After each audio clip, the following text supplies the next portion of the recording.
and at the end of this school year, which is, I mean, it is here in just a matter of a few days, but it will be asking for those that are interested in serving on that committee. And it's very important if they're interested, even though we might not begin until the fall, because our student achievement scores will not be out of embargo until then. But we'll take a look at student achievement scores, the climate surveys. We'll hold more of these so people can ask questions and answers, feedback in general. And that way, if people want to raise student achievement scores, and we hear that loud and clear, that has to start not just in 12th grade. It starts all the way through, and it starts with our community being involved, because our teachers can't do it alone. Our administrators cannot do it alone. So it's real easy, I think, to point fingers at one another, and I think there's a lot of that is going on. And not at one time has that united Sweetwater One. If anything, it has divided the district, it has divided our community, and it has not. Our kids are seeing this, they're watching it, and that is not what we are looking for. So I do think it's important to say that that will come out tomorrow. And so if there are those that want to be part of the solution, and I don't think it's bad sometimes to have a concern. Concerns are good because that's how we all grow if we work together. But if we want to make the change that people are asking that our students deserve, then it's going to take all of us to be together. And so with that list, if they're interested in being a part of that solution in the direction of your district and where it really needs to go, we'll start building that list for everyone to be a part of that.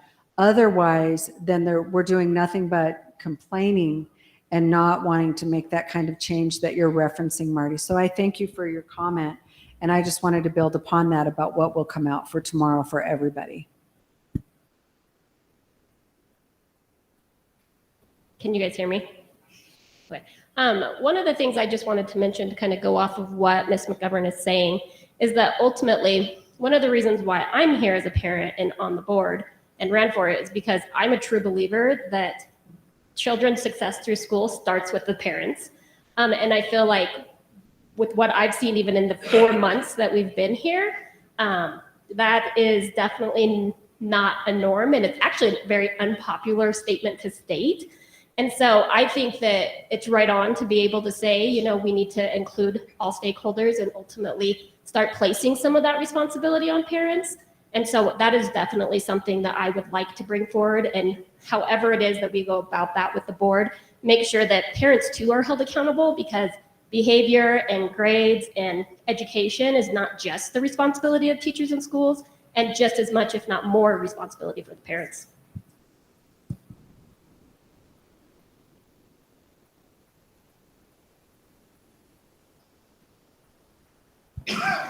Anyone else? Anyone else with a comment or question? Hi, I'm Michelle Busick, and I'm the secretary at SAGE.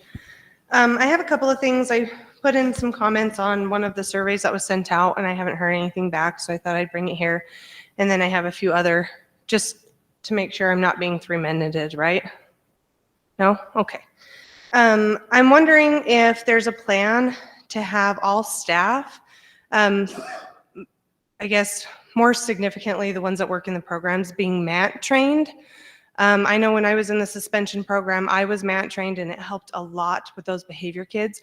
But I'm seeing now that there are those paras in those positions that are not trained in that, and I know that that is very helpful. So I guess I'm wondering about that, and even for all staff, not just the ones in programs. And then I'm also wondering if there's another plan for an active shooter drill like we did about 8 years ago at the high school. I've heard whisperings about it, but I just guess I wanted to come here and ask.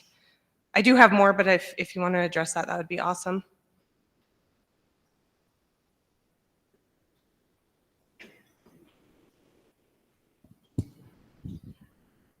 Hi, Michelle. Hi. Thank you for your questions. I want to take the part about the school safety and the active shooter training. I appreciate you asking that question. With our calendar now being solidified for the next couple of years, one of the things that we would like to do is we always work with our first responders on anything with school safety. And we have, ever since we started the SRP all those years ago, and then it filtered to the other districts surrounding us and throughout our community. We do believe that that would be a very appropriate next step. There's a couple of things of where that will take, and there needs to be a lot of input. So we'll make sure that we ask for, what people would like to see. But the one thing that we've learned through all of those efforts is that it's very scary. And a lot of times people don't want to talk about that, about school safety kinds of things. But when you embrace the areas that people are afraid, and you talk about it over and over and a plan, and we realize you can't plan for everything. But if you talk about the things that nobody really wants to talk about and you bring that into the forefront, then it makes things easier for people to feel a sense of voice in their position and also a sense of safety when they come to work. So with those calendars in play, there's a couple of steps that we would like to take for next year. And please know it's not solidified at this point, but your topic is very important and we do want to address that.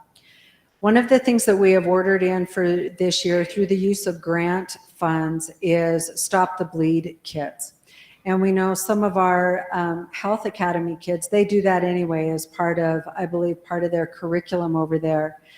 But what we did just a couple of weeks ago was a training that was led actually by Lieutenant Fisher in the Sheriff's Department and Stephen Corbellis with the Fire Department. And it's pretty powerful when you have that type of relationship with your first responders. They came in and they actually worked alongside with our school nurses. And so what we're doing there is building that capacity for training for the fall. And so ideally, the way that that implementation would look like is you would have your school teams with your building administrator, you would have a fireman, and then a law enforcement person, and then a nurse. And they would go into each one of your schools and departments, and then we would all receive training on Stop the Bleed. Now, with those grant funds, we were only able to purchase so many of those kits at this time. We're trying to find more grant funds over the summer so that we're able to get more of those ready for fall and for August. So that is one of the areas that we're looking for. And I will say, I hope we never have to use the Stop the Bleed kit. I hope this is one of those trainings that we have, and thank goodness we have it, but I don't ever want to use it. The part about the active shooter, I think what happened this year before we knew that it was a hoax is that the district was ready to go, and so was law enforcement. And those things don't happen overnight. Yes, it was very tough and it was scary, but the district was ready to go. And the efforts that we have done in Sweetwater 1 with school safety, we have been recognized that in our accreditation reports over and over. In fact, the last time when we were accredited, they told us we needed to be the state model for school safety. And I'm always very cautious about saying those kinds of things, but I feel like there's a lot of negativity that's been spread out there. The majority of it is not true. But I am cautious about saying that because I feel like with school safety, you always need to improve. We need to celebrate the positives of what we've been doing in that area, but I don't want someone to say, well, let's just test how positive they really are and how much they're in place, because you don't mess with school safety on those kind of things. It's a very touchy area. And when the real thing happens, we just need to be as prepared as we can. What that will take for next year is a lot of collaboration alongside our law enforcement with our staff about what do you guys need to see. We know we have a lot of different staff than what we had the first time that we did that drill. It takes a lot of prep work, which is perfect. We're ready to go for that. But we would essentially need a full day, a professional development day. And we also have a preschool coming on and we have a daycare coming on. So in order to do that, we've got to split that up a little bit, I believe, on that day. So certain schools go in the morning, certain go in the afternoon, and then you flip-flop that. because now we've got employees' children that are going to be over in the daycare, and we want everyone to participate in that event. But when we did that before, we were really going out there. I mean, because at that time, people could not believe that we were doing that. And we look back, and I appreciate that, because people are asking, can we do it again? And there is something about, what does that look like if we had a police-led evacuation? How do we make that a step more so that when people hear something in the hallway, they know what that sound is like? Again, nobody wants to talk about it, but we need to be ready for those kind of things. So those are some of our next steps of what we are working on for the fall. That hasn't come out a lot until now, until the staff, because it's very important for us to be able to have enough Stop the Bleed kits to get ready to go. And up until this point, we've just had enough to start that training and then get a few in each one of the schools and departments. Ideally, we would really like to have them in all the classrooms and in the offices and those kind of things, so that they can sit there and never be used, I hope. Right. Thank you. So then also I would like to discuss the new schedule pay for paras. I've been in touch with Ms. Bolton today, but I'd like to address it here as well. I don't know if any of the other admin have had questions or concerns at their buildings, but I would like to try to help bring this to the forefront. I'm in no way saying that our resource paras do not deserve this pay raise, but why not give it out equally, similar to how they do technology and our maintenance departments, where you have to be certified in a certain thing in order to get a pay raise. The remaining paras at Sage, which in particular there's 3 that did not receive this massive pay raise, and they also work with students, parents, and oftentimes don't even get subs to fill in when they're gone because of their positions. Therefore, their partners have to pick up the slack, or they have to pick up the slacks for their partners. These other paras do similar work that resource paras do and are just as important, but due to this decision, Sage will most likely be losing 2 amazing EL paras and the best office partner a school could ask for, simply because they no longer feel appreciated, or that the amazingly hard work they do is important. The office position in particular, with the active shooter that I was talking about earlier, has many responsibilities, and that includes the safety of the school. And this person is the front and center of if an emergency were to happen. And this decision negates their possible sacrifice due to the position that they're in. These paras are the reasons for the incredible culture that the staff has between students and parents, because they are that link in that chain that go between everyone on a daily basis. In my opinion, we have solved one problem, which is our lack in resource paras, and I hear that. I live that. But we've created another problem where we're losing amazing people in the positions that they're in because they no longer feel appreciated. Thank you.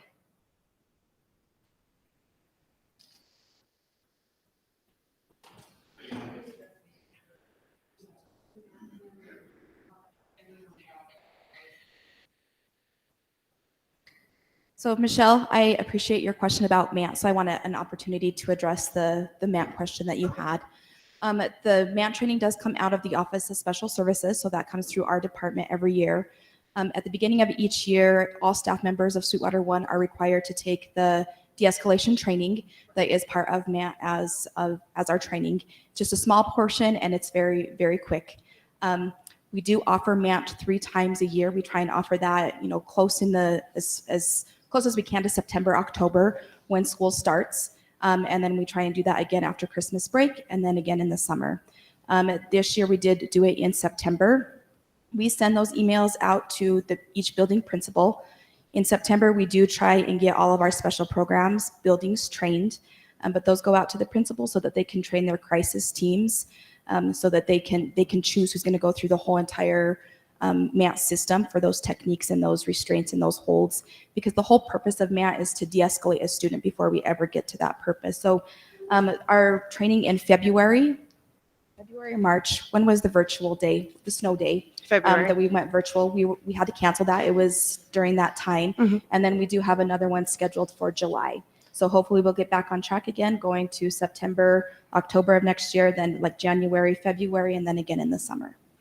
So for those MAT trainings, is there a way to even do just like the, I guess even if we're not going full on restraint holds, all of that for all staff, but to do the other portion of it to explain like that small training that we do online, is there a way to like have that come to the buildings and be trained that direction so it's not just a 15-minute training of de-escalation? So they're up to the building principals, and that's something that we can definitely do. We choose to train just the crisis teams in all of those, but every staff member could be trained in chapters 1 through 3, which is the de-escalation portion of MAT. And truthfully, the most important portions of MAT is chapters 1 through 3. So for our trainers, we have 5 trainers in our district. They can only have 10 participants per trainer for that whole entire thing, but they can have as many as they want in chapters 1 through 3. So that will open up in September if we have enough trainers. And so every MAT training that we have, that will be an opportunity. Okay. And then sorry, I was emotional last time when I left, but I do have something else that I would like to read, if that's okay. It was very well written, and the response I felt was a little off-putting, if I might say. There was an email sent today from our EL department to the Central Administration Building about their concerns of the new pay. And I would like to read that if you don't mind. I would like to first thank Mr. Grube for listening to my concerns about the current pay schedule for paras, as I would like to express to you how I am feeling about the email that was sent out to SPED and programs yesterday. ELL paras didn't receive any information regarding the new payroll increase. We had to find out from other school paras. We were surprised and honestly upset to see where we were on the pay increase. Although we were grateful for a raise, we feel we are just as important as others. We are the only paras in ELL and school-wide who are able to communicate with our Spanish families. We are also providing one-on-one with students throughout the day, in small groups and in the classroom. We create lessons, work with accommodations, not only IEPs, but also ILPs. This year, we were faced with new teachers in the program, which was not only challenging, but added a lot more of teacher duties upon us. We had to navigate curriculum, scheduling, and develop a community with our students and parents who have little or no English speaking abilities. This is in fact part of our job. However, we feel as though what we are doing with our program is just as important and similar as those in other para classifications within the district. Please understand, I love my job. I love being able to support a huge part of our community within SAGE, but also feel slightly neglected with the pay scale. And the response that they got was, "Thank you for bringing this to my attention." And I feel like the time and effort that was put into that email deserves a better response or something more.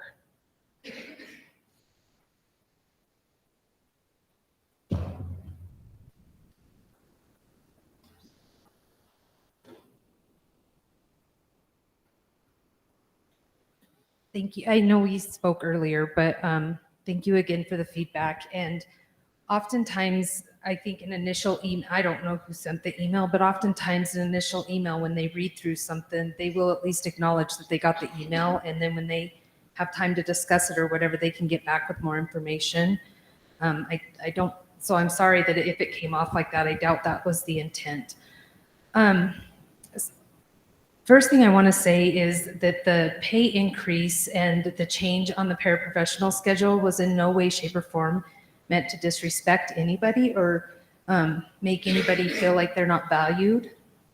There's oftentimes in the 7 years that I've been in this position, there's been numerous times that we've changed just certain aspects to a pay scale to equalize it. One of the discussions we've been having over the last probably 5 years is the special education paras, because we can't fill them. We really can't fill the special needs programs. And the thing is those kids need consistency just like anybody else. Those paras oftentimes require special training, and then the dependability, getting to know the kids, the relationships. So we've talked to other districts. We've tried to figure out what they were doing, because a lot of them are upping the pay for their special education paras or giving an incentive to try to fill the positions. And so when we got feedback from the individuals that were leaving the special education para positions, I would say the majority have told us, well, we quit to sub because we made more money. And essentially, well, I think I was told this a couple times, that we know you have to have them in there, so we've got you by the neck, right? So we'll just make sub wages and be in there.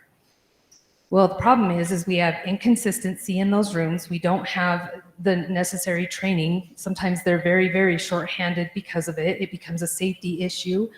And so when we looked at that, the only way that we're going to close that gap is to equalize the pay with the subs, so that they're not leaving us to sub, and that we can get individuals in there that can, be consistent, get the relationships, have the training. And that is why it was the pay bump that it was. Again, it was not meant to be disrespectful. ELL has always made a little bit more than all of the paras, and they have a differentiation on their pay scale. I always say that equal is the same, and fair isn't always the same. Again, we appreciate the feedback. It's something that we need to look into and discuss.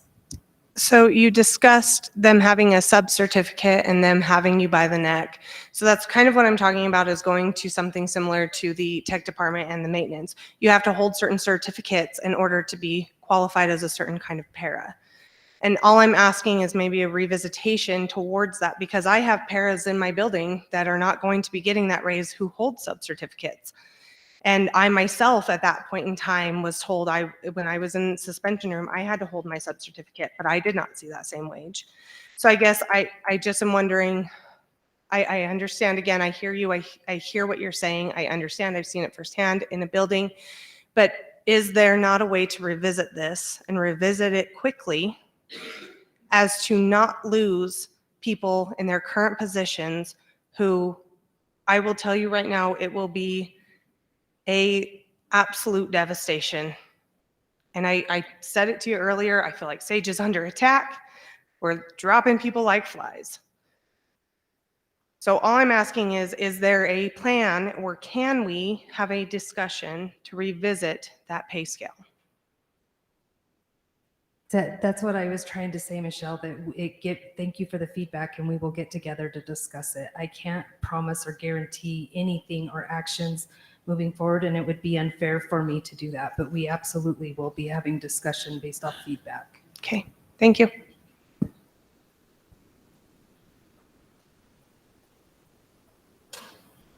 Chair Jellicoe, if I may. One of the other things that we looked at for the P5 for the salary schedule for the special education, there was some parents that came to visit with me, and they had suggestions, and I very much appreciate their feedback. They had some concerns, but when they came in, I welcomed their visit because they had true ideas of what might be helpful. And they were parents of some students that received special services, and they knew the challenges that the district has had for several years about recruiting and retaining. And if you remember right, the legislative cuts that we have had year after year after year has really forced the district to make some very difficult decisions in order to do that. But one of the suggestions was if there was anything that we could do, and I do understand, Michelle, where you're coming at, and I'm sure you're speaking for many, and I thank you for being able to be the voice for those, to bring that forward. But one of the things that came loud and clear was when they said, we talk about graduation rates, we talk about student achievement, and how we all agree that we want these scores to go up. But we're in an area where some of our special services students, some of them are our most at-risk kids, and that they need support. All of our kids need support. But one of their ideas was if there was any way that we could have those positions be filled on a constant basis, because what they were experiencing, and I know our classroom teachers, you know exactly what I'm talking about, and Michelle, you do too, because our building secretaries, they're the ones that have the pulse on the in and out for the office. But if there was a way that those kids could have stability and be able to fill positions, And if any of our principals want to talk about what that is really like, trying to fill resource room positions, one-on-one, accommodations paras, special program paras, those are, being a paraprofessional in any role is not an easy thing. And I wish there was plenty of funds, and it's not all about the money, but the budget does have to run in the black. And so there has to be a way that we could support some of our most at-risk kids so that we can support our people, ultimately support kids, get relationships for them, and then increase student achievement, because we keep hearing that that's very important, and it always has been. But to actually have the ability to do that, and what's really important about special ed is this: it's reimbursable by the state, but you have to use the general fund to pay for that in that first year. And so when you do that, it's general fund that pays for that. And then when that reimbursement comes, it's the consecutive year, it's the following year. So finding a way to make that work after 7 years of budget cuts, school closings, rebounding, moving staff, I mean, it takes its toll. And Sweetwater One has experienced that over and over. These last 2 years are the only time where the district has been able to take some measures that aren't on that side for, let's close another school, let's do all those kinds of things. And so it's very nice to be able to spread some of that great positive news, but we're also kind of stuck and limited to some of the things that we're able to do for that. I do think it's important we keep an eye on it, but we know there's a lot of needs that are happening out there, and we really needed to take a look at what was one of our greatest needs. And administrators, I don't know if you want to talk about what that's like to try to recruit and hire. I know what our secretaries go through trying to cover with subs every single day, but perhaps you want to talk about what that's really like to hire those. So I'll just, I'm a program school at North Park, and I've spent a lot of my life serving kids with special education needs. And what I will say is we do not find subs for our paras in special education, especially in the programs areas. And not everybody wants to do that job, because sometimes it is behavior concerns, and so it does take extra training. They're often trained in MANT. The other thing is not everybody wants to change students, and they continue to age, and that doesn't necessarily get easier, but it's part of the job because of the significant needs that the kids come with. And so those are very difficult positions to fill, and we rarely to not ever find a substitute for those positions that have to be done.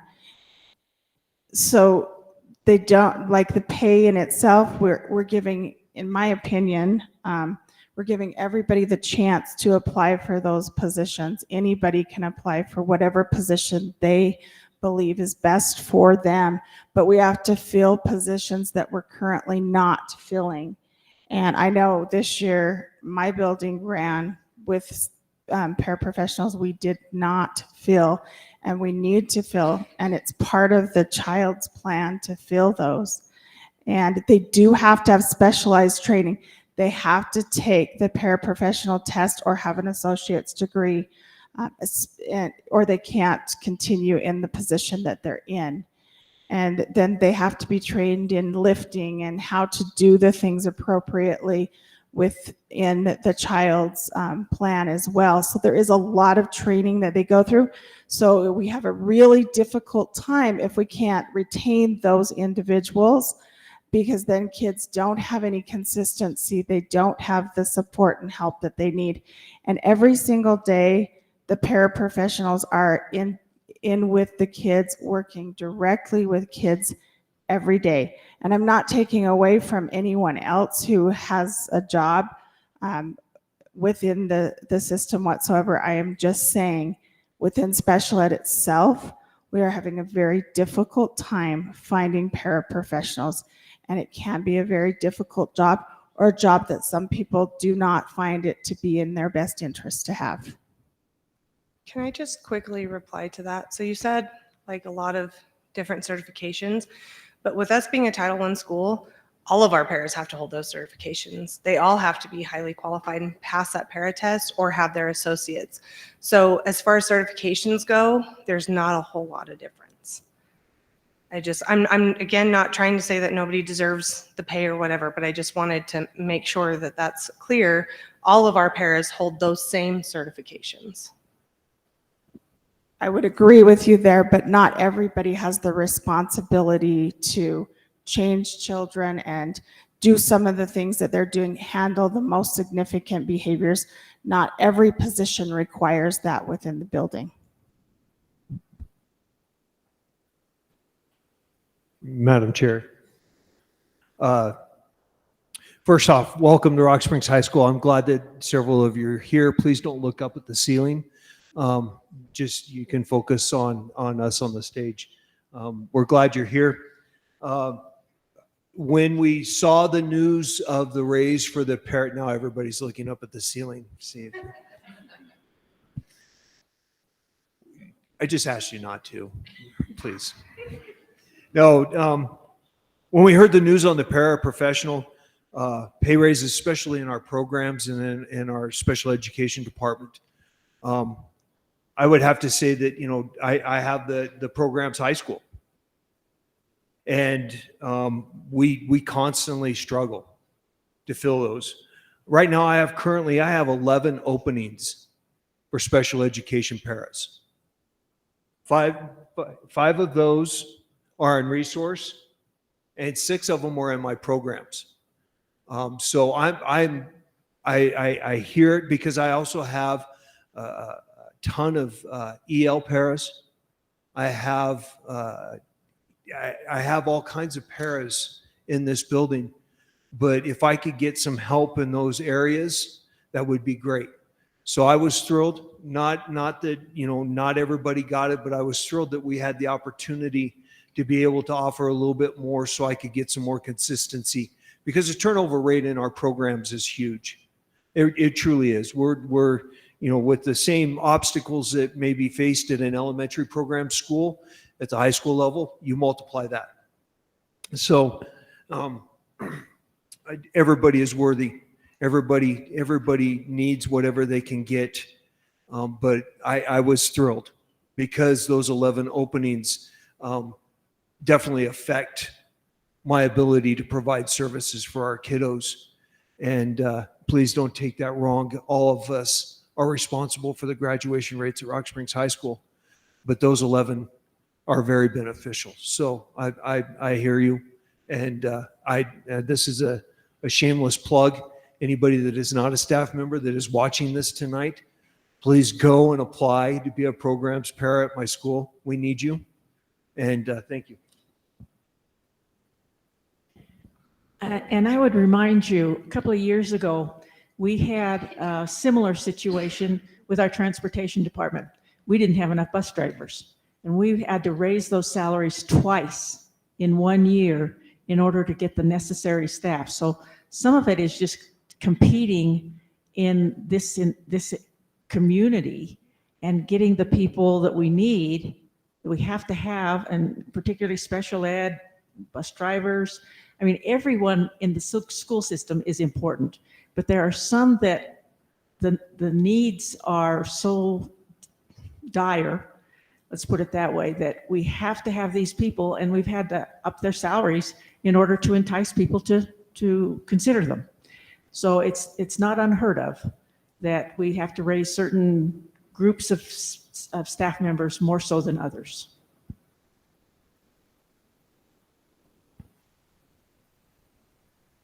Anybody else? No? Good. Okay. Ashley, in-school suspension at Desert View. So I guess it's a two-part question. First, to go off of what Michelle said about MANT training, I'm just curious. So we as in-school suspension supervisors get the first 3 chapters just like everybody else, because we do deal with a lot of behaviors, which again, Michelle can attest to.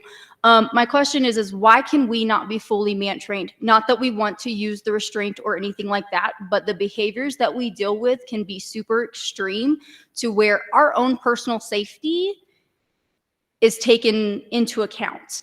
to where we need to do certain things within our job and in our position to protect ourselves, not necessarily to harm a student or to do anything like that, but to protect them from any way that they're going to harm us, but we're not allowed. But then you have people who are on, like they said, the crisis team who refuse, and I mean flat out refuse, to use their full MANT training in a situation that is necessary. Why? Why can't we have people who are like, hey, I will use it, not if, obviously if I don't have to use it, but in a situation I'm okay to use it, why can't they be fully MANT trained for certain situations? Why do we pick and choose only certain people to be fully MANT trained when we do have certain kids who have a lot of behaviors that it would benefit certain staff members? Do you want to? Okay. Yep, and then I'll do my second one. So Ashley, thank you for the question. I'm not quite sure why they're refusing to use the full MANT training in the building. Because they've been sued for using it. So that's something that we can look into, but the district does have policies to protect us under those policies. If we have to use the use of force, or if we have to use MANT, you do have to be certified. So just because as a district, we have chosen to certify crisis teams, doesn't mean that the things that we've been doing are always the right way to do it. So this is the reason for the feedback, and we appreciate your feedback. But for many years, our district has chosen to certify crisis teams, so that a crisis team can respond to that crisis in the event of a student escalated. There is an opportunity in July. I can't remember the dates. Does anybody have that up? But there is I will look for the dates for you and get that to you by the end of tonight. But there is an opportunity in July for the summer academies to be able to do the MANT training.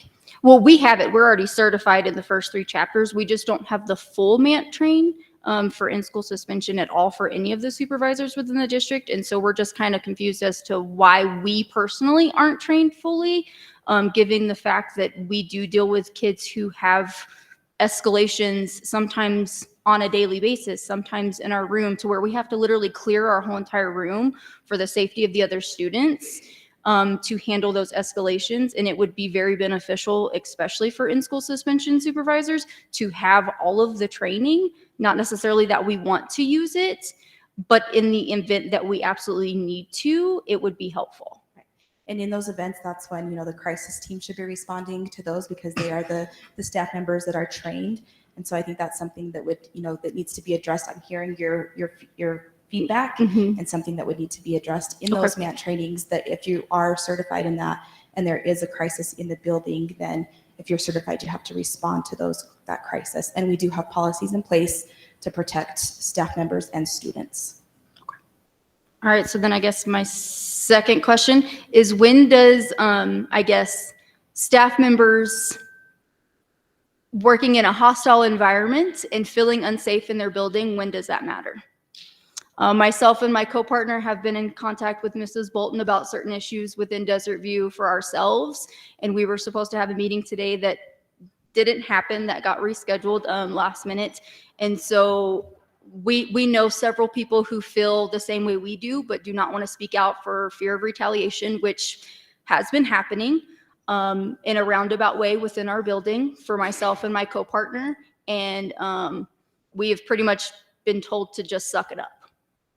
So We're not going to discuss personnel. We can't publicly, and I just want to know when our safety and us working in an unsafe environment is important. I understand that, but right now you're making a situation public that we don't need to discuss publicly. So I will be meeting with you guys Monday at 2:30, but we're not going to discuss that up here right now. Okay, are you going to actually show and not reschedule I after emailed half you an hour? guys. Yeah, I half emailed an you hour guys. later. I know, because I was in an emergency. Okay. And I explained that to you. So I'll see you 2:30 on Monday. Okay, there was no explanation. There was in the email. Please check it.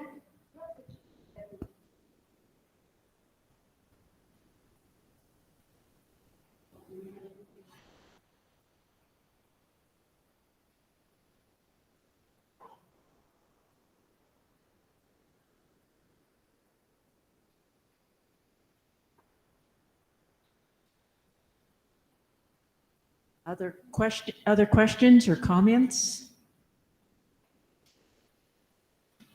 Mrs. Searle? Can you hear me? Can you all hear me? Michelle, thank you. And is it Miss Ashley?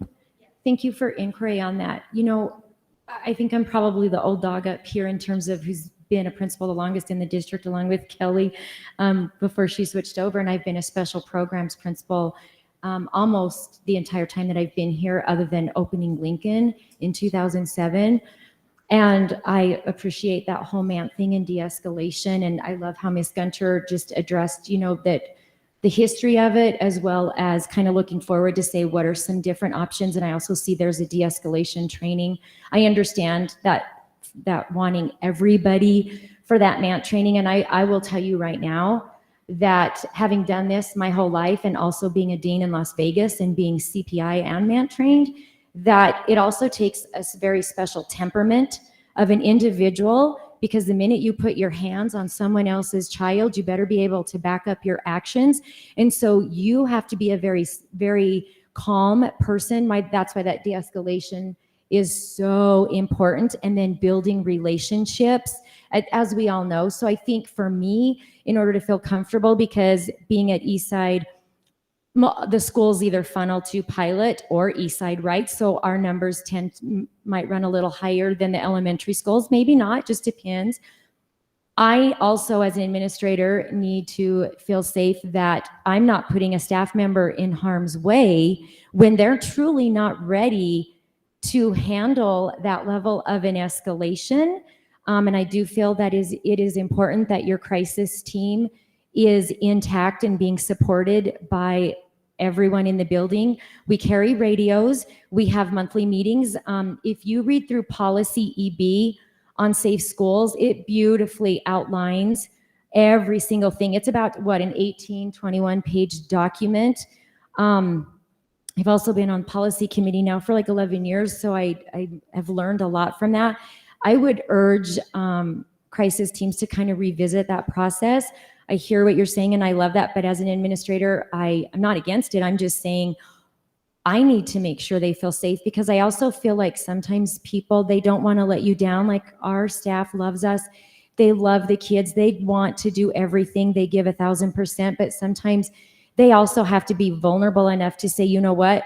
Not today.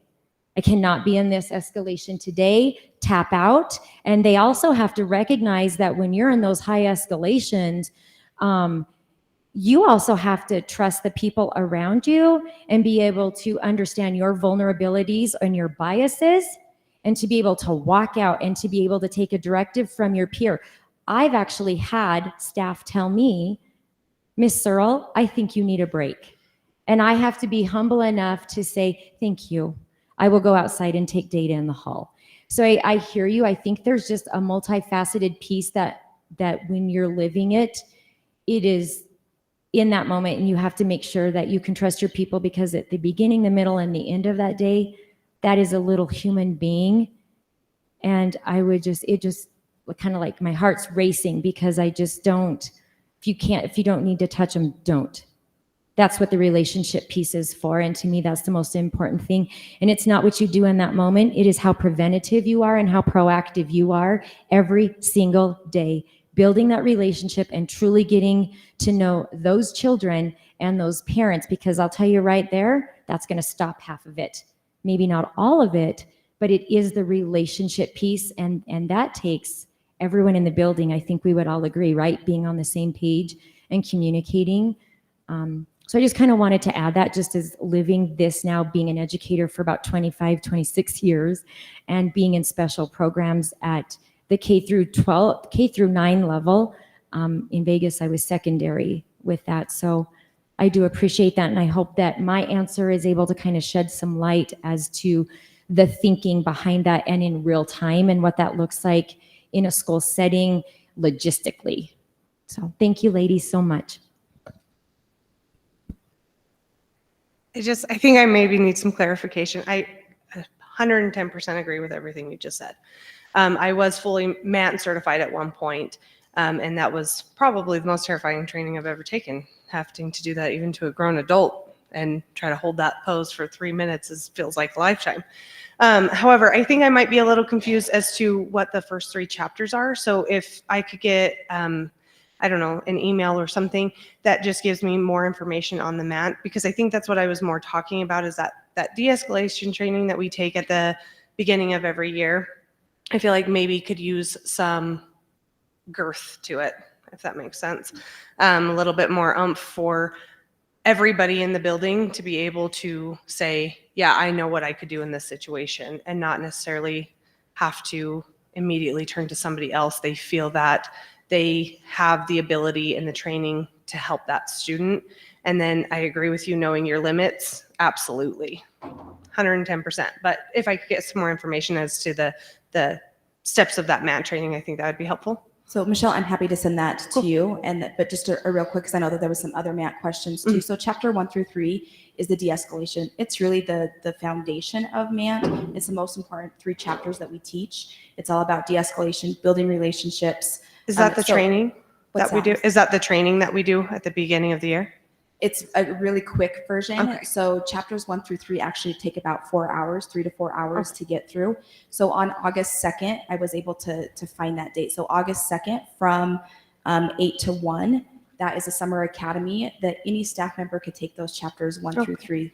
So if you're open on that day, but I'm happy to send out kind of just an email about what de-escalation is, what MAT is about, and talking about chapters 1 through 3. But when we do the public school works that's required for every staff member of Sweetwater 1, it's just a really quick version of a summary of chapters 1 through 3. Okay, thank you.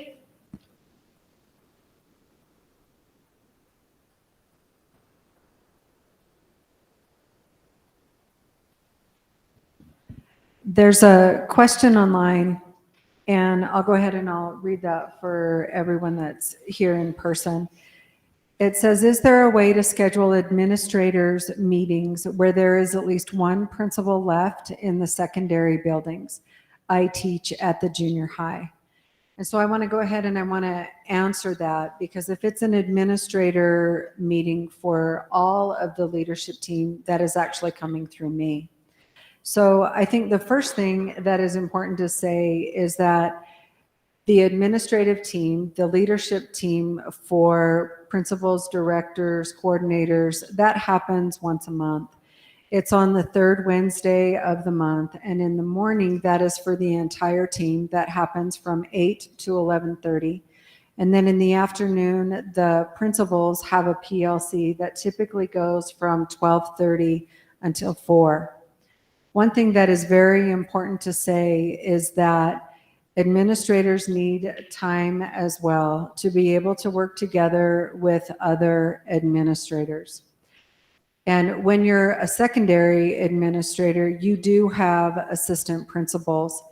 However, when you are an elementary, in the younger ones, you don't have anyone else. They don't have vice principals, assistant principals to work with. Now they can pick up the phone and they can call others, but typically that doesn't happen a whole lot because it is so busy in schools with the day-to-day operations. Administrators and directors don't like to come to meetings. So let me go ahead and say that. They don't. They want to stay back in their buildings. They want to be able to support their staff. And for every time that they are out of their building, it takes days to get caught back up on what is missing. So I think it's important to say that when they do come to a meeting, and the majority of those for this year, they have been canceled. And so when we do need to meet, a perfect example is that the latest one was about the district transition day. And so what I did instead was we met early, and they are wonderful about that. Let's go ahead and let's meet early. We start at sometimes 6:45, sometimes 7 o'clock, and they jump online and then they just join in from their schools. Then they don't have to travel over, and then also our outline principals don't have to travel all the way in for an hour meeting and turn around and go back. So one, the meetings are only held when it's really important to pull everybody in. Otherwise, they are canceled. 2, they need time to be able to work together and go over things and problem solve. But I do understand the importance of having an administrator in the building for the secondary level. So what we did for this year is Rock Springs High School being on this side of town, they kept someone back all year. in the school. Then there was a rotation schedule for others that would attend those meetings when we had those in play. For the junior high, when they attend the meetings, it's literally across the parking lot. So they walk over for the meeting. And what we did for the junior high to support the staff was, instead of keeping one back at Rock Springs Junior High, there was one that was on call for the school. And so having 3, one was on call and then the other 2 would attend the meeting. Now that's great on paper, but here's what happened. So usually when we would have a meeting, there would be something that the administrators would be needed at the junior high.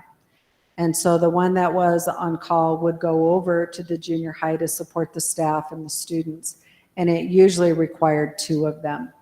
And so they went over, and then that left one staying back for the meeting. But I appreciate the question, and I think it's something that we can take a look at again. But I think the bigger picture is, you don't have meetings unless it's really important. And if you can put it in an email, you do. And if you can cancel it and leave people in their buildings and departments, you do so.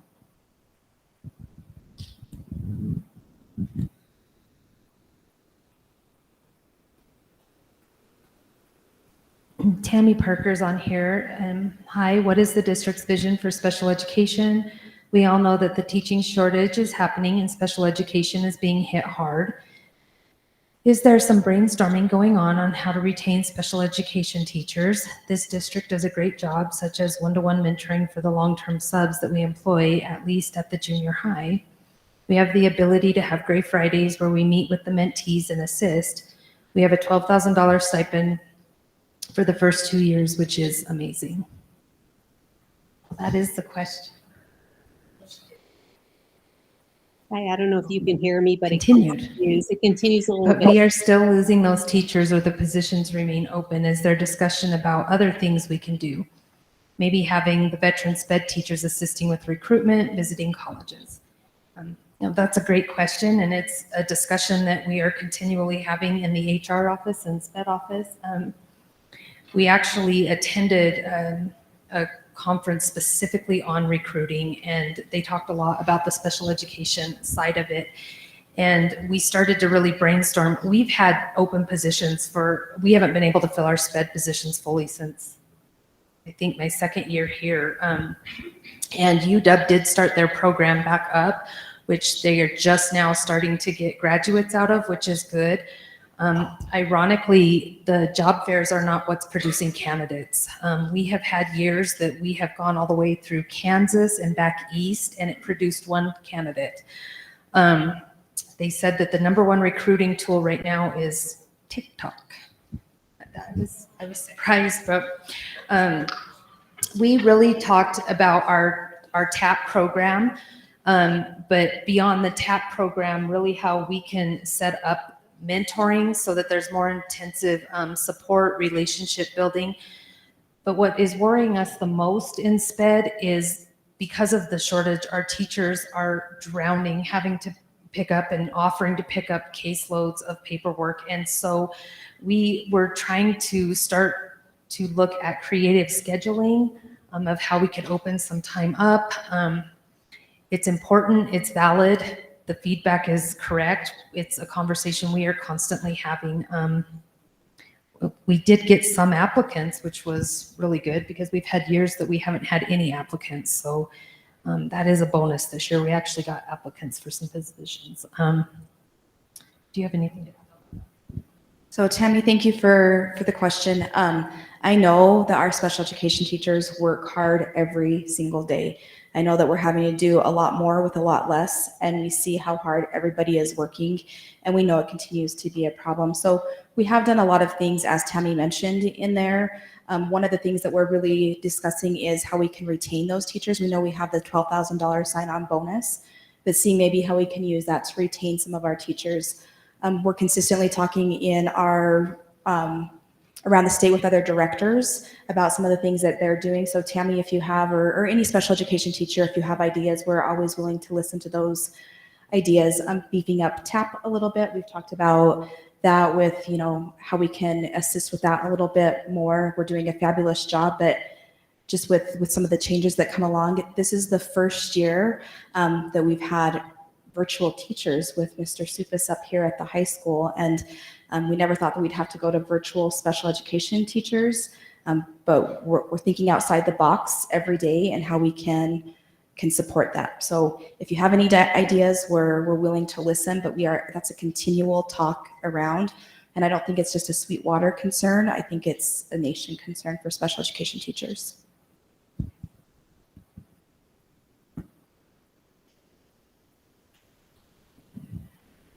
I think one of the things, there's a comment in the chat, and we can go back and we can read for the whole thing, because I think the feedback is beautiful. But I want to mention something before we go ahead and go into this comment. And trustees, if you have any input in addition to this, please do chime in. But I feel like with a lot of the social media things that have been going on lately, one of the areas that we're receiving a lot of negativity about is about recruiting and retaining staff. And one of the things that your district has done that I know of clear back since 2015, 2016, is we have went to the legislature faithfully and have advocated on behalf of Sweetwater One, talking about the difficulty that we have with positions. And every year with the teacher shortage, it has increased and increased. And there's areas that when we first started, special education and those were some of the highest ones. But what's happened over time is we see it in all areas, all the way through. And so your Board of Education authorized previously to move forward on behalf of Sweetwater One and file a lawsuit on school finance and funding. And the district is part of several districts. They're known as the coalition. And there are 8 districts that have joined together with approval from your Board of Trustees to go and file a complaint against the state of Wyoming for adequate school funding. And so the part that I think is important is, one, that you need to know the steps of what your district is doing to try and fill positions, to support the difficulty of trying to make an organization function, be good for kids and be good for staff, while at the same time go through year after year of funding cuts. And so I share this information with you now because it was filed publicly today. And so moving forward, we will see how that moves through the legal system. But kudos for your Board of Education. They have listened, they have watched what has happened year after year for this. But the part that I will say, and be very honest with you, it's frustrating because I feel like that we do what is best to try to recruit these positions and help and support our people. But then on the same note, we're getting all this negativity about, well, we can't fill positions. Well, we have been saying that for years and how important it is to do so. And so together we need to make sure that people understand what it's really like for you, what it's like for all of us to have things that there aren't certified people for jobs that we desperately need. And I look in the audience, I see the teachers and the directors that are online, and we have all experienced it in one way or another. And yet we move forward and we make the district work, and you do what's great for kids every single day, because I see how tired you are. I see how tired our administrators are when they go home. But I think it's important that everyone knows what your district is doing to support you, and that a lot of our issues, and now it's just compounded because now you have a national teacher shortage, and it's hard to find good administrators. It's not just teachers, it's paras, it's everyone. But your district recognized this and took that step a long time ago to try to help and support this. And now that complaint has actually been joined together with the Wyoming Education Association. and we hope to make a difference for that. So I would like to say publicly, thank you to our board for what they're doing for this. This really put us out there. And it's a bold move, but we needed to do that, and they did that to support all of us. I will just say that we have worked for years on this. We've given the legislature every opportunity to actually fund a very good system. The funding system is a very good system. It's one of the best in the country. The problem is our legislature is not funding it appropriately. They arbitrarily will set an ECA. The ECA is basically the cost of living adjustment for a school district. And they will arbitrarily say, well, this year we're not going to give you one. And then the next year, maybe they'll give us half a one. And it's just so inconsistent. And that's been the problem. And that's the reason that we joined with the Wyoming Education Association as one of 8 districts to intervene with them, because we need the funding system to be funded appropriately. You hear all the time that certain areas of the funding model are not spent correctly. It's a funding model. It's not a spending model. Local control is what gives us the ability for us to use the same funding model that every other district in the state uses, and so that it meets our needs. That's the flexibility. And yet you'll hear our salaries are over what they should be. Our salaries are what they need to be in order to be competitive and to get people to take a look at us and come and stay. But at the same time, the current salary in the funding model is $37,500. That's how much money we get for each for every FTE, full-time equivalent. Well, we just raised salaries to $54,500. So you can see there's a gap there. And where that gap comes means that we have to rob Peter to pay Paul in order to get the salaries that we need. And we need those salaries. Several years ago, when salaries were $10,000 higher than the surrounding states, we didn't have any trouble filling positions. 2 years ago, when we raised our base to just over 50,000, within a week or 10 days, 4 districts in the Salt Lake area raised their base to 50,000. Being on an even playing field is not working. We need to have salaries above and beyond what our surrounding states are. So Utah has become basically a place where we don't recruit very many people from anymore. So just so that you know, this has been coming on for some time. And just recently, we gave the legislature another opportunity to say, we'll fund the model appropriately. And they have failed to do so. And that's the reason that we did intervene. Chair Jelko, can I add something real quick? Can you guys hear me? Oh, there it goes.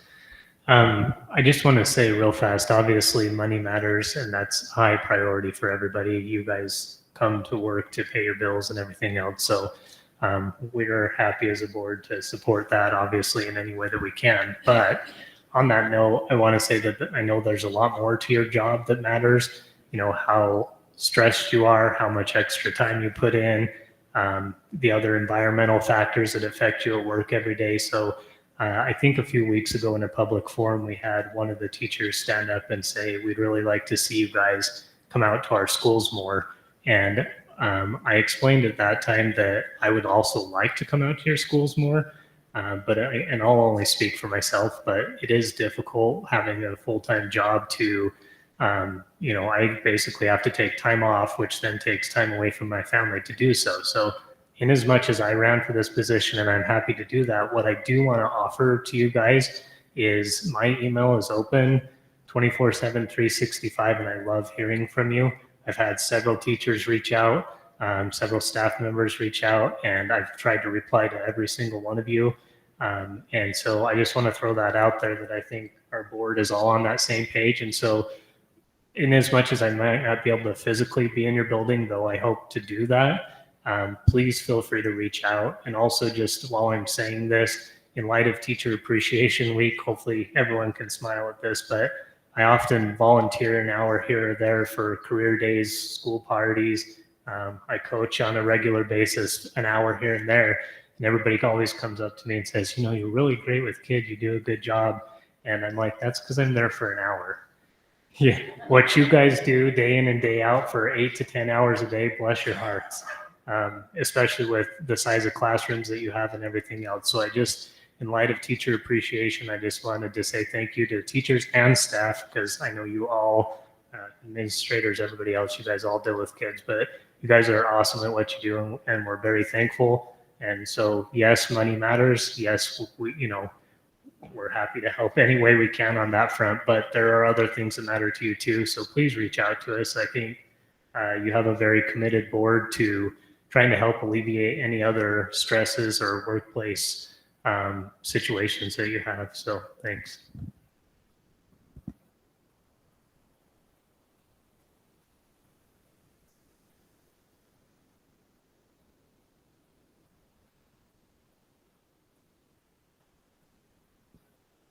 Anyone else?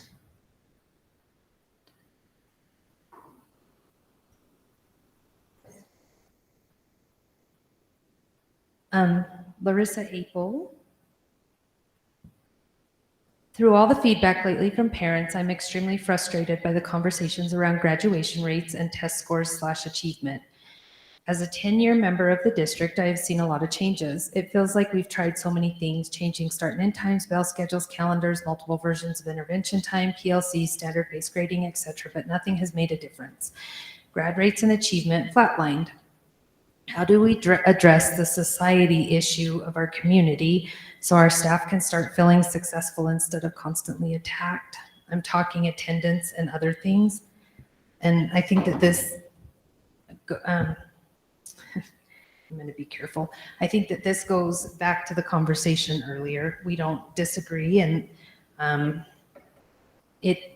go back to my analogy of the triangle. It is the families, it is the schools, and it is the child. And if any piece of that triangle is broken, it makes the journey have some challenges or some bumps in the road. And often, the bigger the broken triangle, the more love and safe and caring adult and space those kids need. And I think sometimes it's easy to judge when we are in a household that we would assume is safe, providing. But what I don't think people realize on a day-to-day basis is the many families and kiddos that we deal with that are not fortunate enough to have that situation. And so it's easy to attack the teachers and it's easy to attack the schools. And by no means am I passing the buck or saying we're not responsible. But as Danielle had said, it takes a village, and the parents are just as responsible or guardians in this process. And so when one is floundering, the others have to step up. And I'm not saying the schools are innocent or don't have room for improvement, or the district. But one thing, Larissa, that you say that's true, we've had a lot of change. This is the first year that we've actually went from one year into the next without a ton of change. I don't want to say that word, but I'm going to tell you, and this I think supports it. All of the research, no matter what you do, comes down to quality instruction. That is what makes the difference for student achievement. And that's not just on the teacher, that is every single person in the school district that makes that happen. So you can keep changing all these factors, but the number one determining factor of student achievement is the quality of teaching. And that's what we need to focus on as a district and continue to focus on. And I agree, let's change. We're finally into a year we haven't had that much change, and we're going to hopefully start to get into a flow of things. But we need to focus on the quality of instruction and how we support our educators and our principals in order to provide that. That is the number one indicator.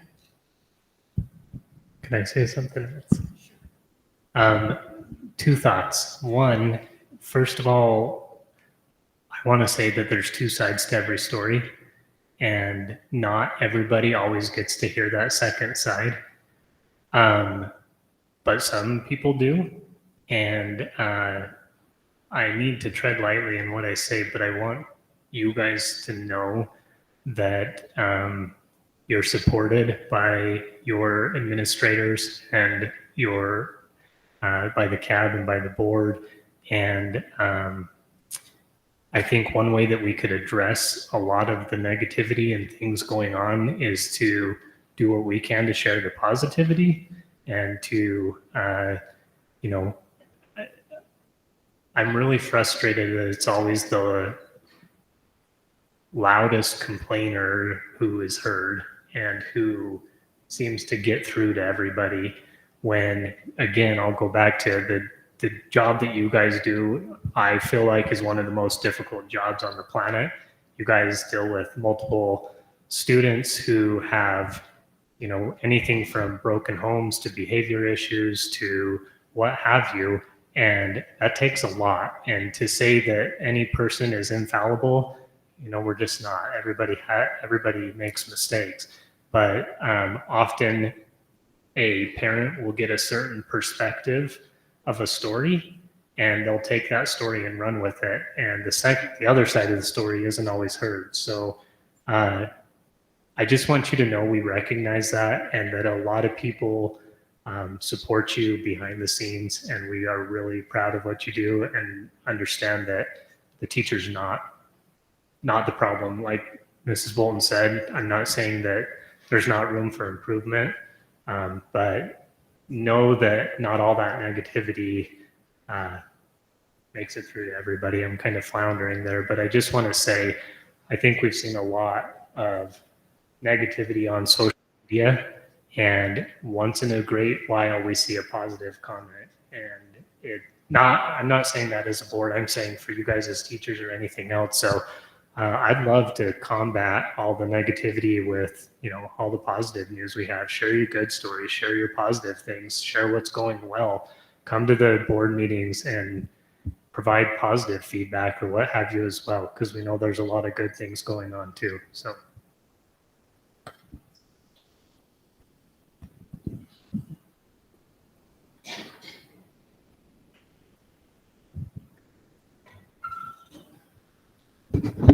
Sorry, let me adjust it since I'm short. Okay, so I just wanted to say I'm Melissa Caceres, and I'm at Desert View Kindergarten. Not that that matters, but I'm all happy. So I'm wondering about, we did climate surveys, which I'm super appreciative of, and I've been here since 2015, and it's the first time I've seen a climate survey come out that's anonymous and feel comfortable doing it. And so I'm wondering what's going to happen with the follow-up data of that. What is our plan for that once we get all of them in and find out what the results are? We're going to stick it on a shelf and let it collect dust. No, please.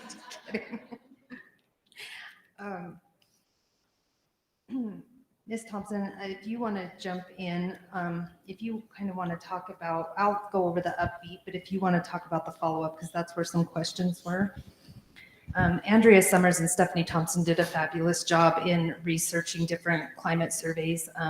And I assisted, well, actually, it was the conference we went to. We found, it was the best conference ever because we actually found useful resources and ideas to bring back to start to implement. And the upbeat survey was one of the things that was there.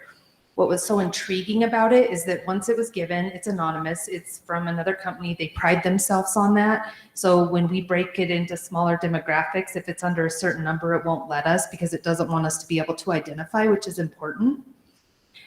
But the most powerful piece to that is when the data comes out, they provide coaches who are exemplar retired principals, exemplar retired superintendents, people that have been in the school systems, and they set up meetings with the district and they set up meetings with the individual school principals to go over those results and set goals and plans and next steps.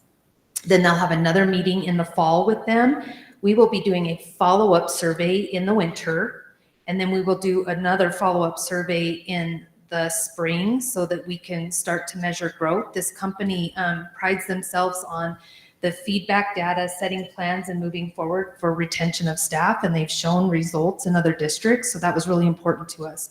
And so the point to the Upbeat survey was more for school and district, so that we could get that feedback so that we can really dive into it, self-reflect, have some hard conversations with ourselves and each other, and make the goals and next steps to move forward in order to improve.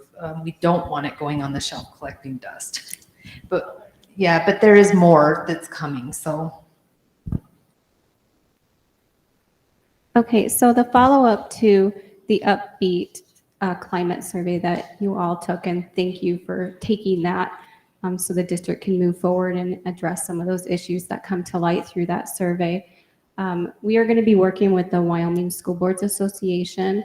They will be developing a more in-depth survey that we have a little bit better access with them to develop questions specifically for our district. It will go to staff, students, and community members and parents. And we can develop that survey based on the needs that we want to find out information for. So if there's a certain area that the Upbeat survey did not cover, please let us know, because we can get those questions in the WSBA survey for teachers. And then as far as the parents and the community members, we're going to start with more of a generalized one based on what the WSBA has done before, but also working in what we know some of the issues are as far as achievement, graduation rates, parent involvement, things of that sort will be into that survey as well. And I'm thinking the timing all depends on the Upbeat results. So I'm thinking that probably won't start happening until the fall, but we definitely don't want to overburden teachers with all these surveys at the same time. So the timing will need to be important on that, and very thoughtful of when we're giving those surveys to teachers, because we don't want to hammer you with survey after survey after survey, if that makes sense. Yes, I was just wondering, because I know that we hear it all the time about bullying and retaliation, and it does happen a lot. I've seen it. My peers are in it. More so colleagues are in situations that I hear about, and it's not a hidden secret. It's been like that probably since 2016. I've never seen a district that has so much that I've witnessed bullying and retaliation against staff members.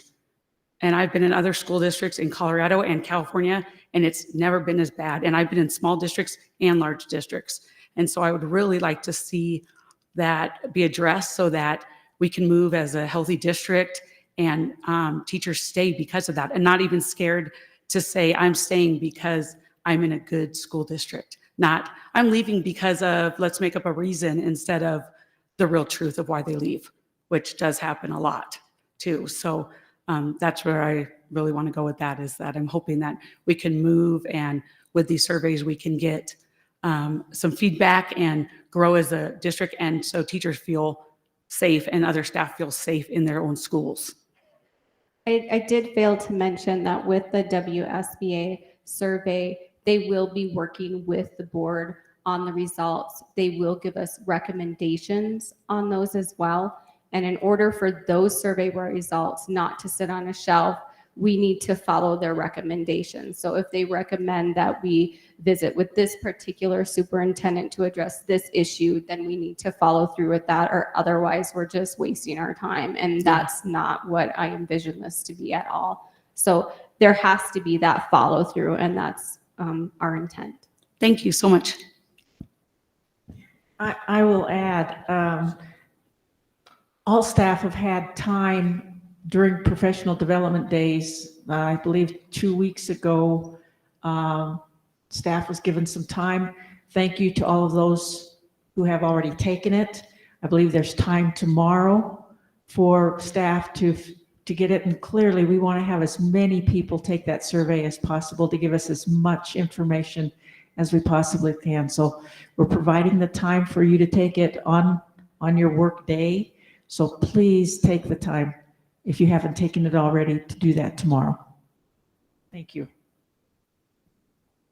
Other thing that Upbeat does, just from the admin point, I've been getting emails from Upbeat, and they actually let me know the percentage of my staff that have taken it. It'll say you have 80%, and then they give you like a hot link that says you could send a friendly reminder. And then my staff will reach out to me and say, I have yet to receive the link. And so I will email HR, and then they reach out, and then they'll send that again to the staff member who hadn't received it. So there is that checks and balance. And so I've been getting those emails, Dr. Wells and I, and we're able to reach out that way through check-ins with our staff. So I've appreciated that, because obviously in order for data to be helpful, you need to have the closest that you can to 100%. You can't have less than 50%. What do you do with that? So just to let you know that we do get those check-ins these last couple of weeks, and then we do have a process in place to reach out to staff to make sure they're getting that.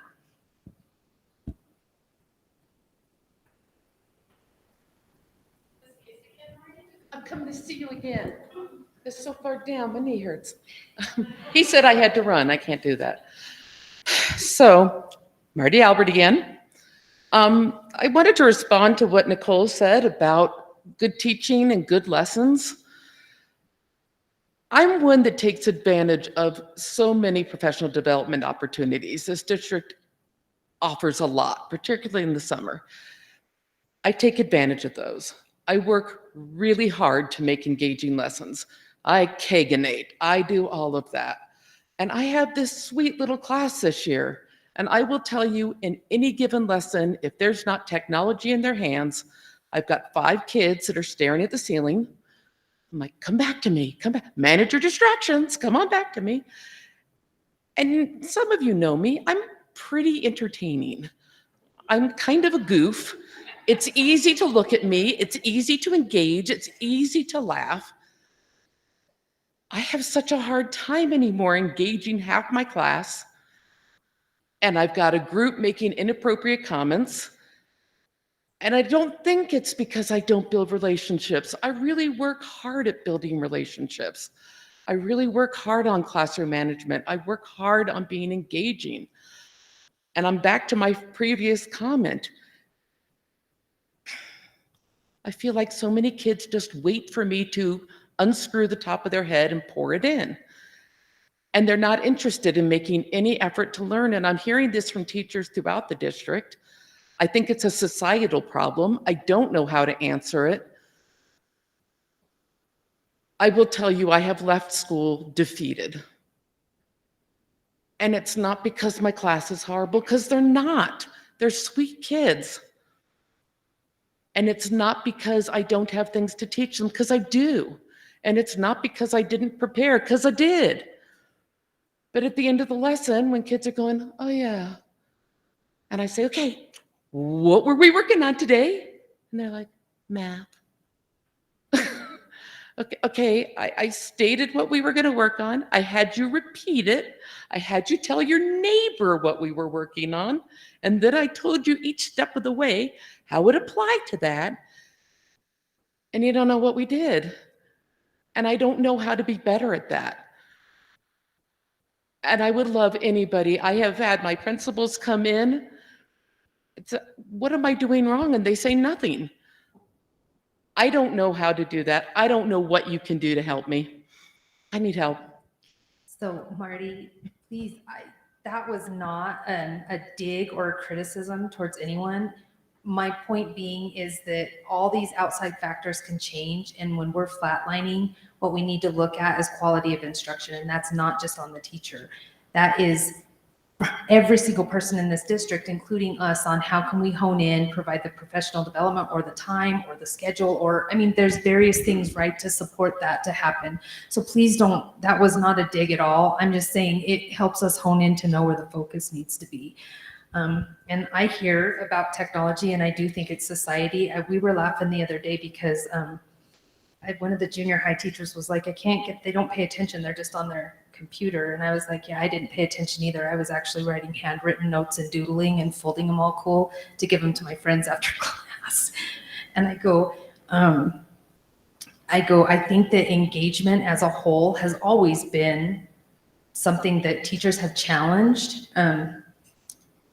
We're just in a different form of what's distracting them and how we can utilize it to engage them. And we need to set plans in place to help support you guys.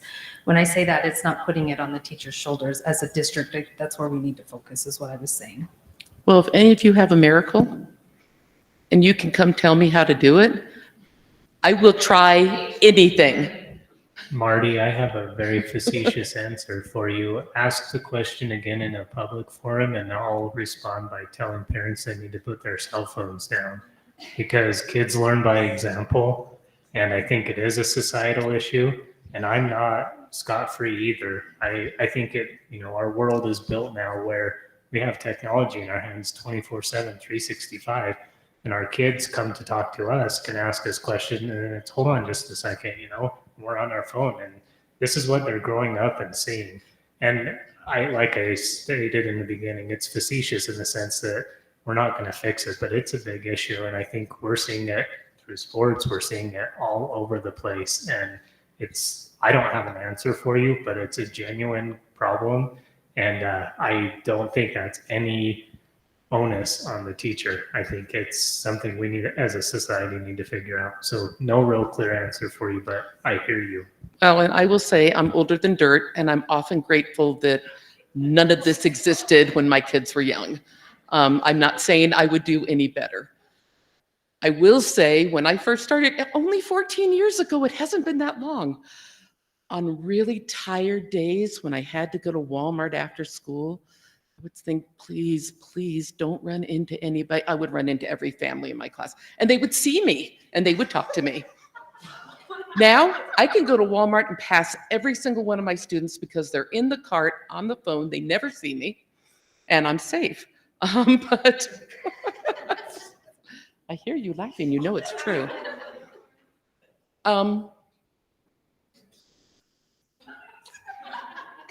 I always say, what can I do to offer a solution?